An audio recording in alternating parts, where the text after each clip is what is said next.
Hello everyone. Do you know the biological reason behind hiccups? No? I'll explain. हमारी body में एक muscle होती है जिसको हम बोलते हैं डायाफ्राम। ये मसल क्या करती है, ये हमारे लंग्स के जस्ट बिलो होती है और ये डोम शेप्ड स्ट्रक्चर में होती है। तो जब भी हम ब्रीदिंग करते हैं, एयर को इनहेल और एक्सहेल करते हैं, तो ये मसल हेल्प करती है हमारे लंग्स को एक्सपैंड और कॉन्ट्रैक्ट करने में।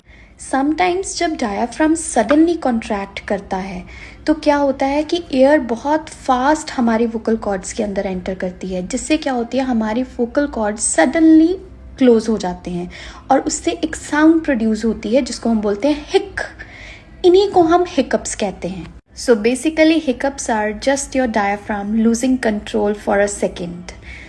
Next time when you get hiccups, blame your diaphragm. और साइंस की ऐसी ही मिस्ट्रीज को जानने के लिए फॉलो मी।